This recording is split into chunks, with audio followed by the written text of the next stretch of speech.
CPR হলো cardiopulmonary resuscitation, যেখানে আপনি সঠিক সময়ে এবং সঠিক পদ্ধতিতে এটি করে একটি জীবন বাঁচাতে পারেন। তাহলে আমরা এটি সম্পর্কে সহজ টিপস এবং কৌশলগুলি শিখব সিপিআর সম্পাদন করার জন্য।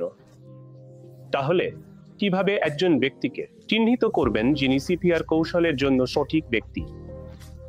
তাহলে যখনই আপনি একজন রোগীকে অচেতন দেখবেন, তখনই পালস খুঁজে বের করার চেষ্টা করুন।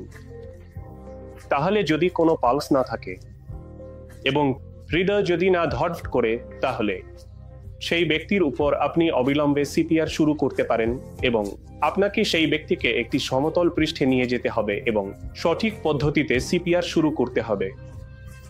সিপিআর এর সঠিক পদ্ধতি হলো মূলত আপনার কনুই শক্ত করা। আপনার হাতগুলো এভাবে একটির উপর একটি রাখুন এবং এখানে কনুই বাঁকাবেন না, সোজা রাখুন।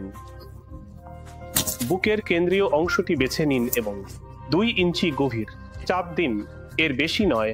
বুকের কেন্দ্রীয় অংশে 2 ইঞ্চি গভীর চাপ দিন। তাহলে যখন আপনি এটি করবেন এবং প্রতি মিনিটে 100 থেকে 120 বার চাপ দিয়ে আপনি একজন ব্যক্তির জীবন বাঁচাতে পারেন।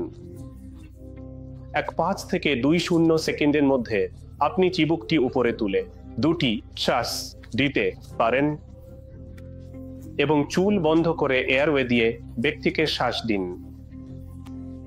তাহলে এবং যখন একজন ব্যক্তির পালস আবার ফিরে আসে, তখন সিপিআর চালিয়ে যান।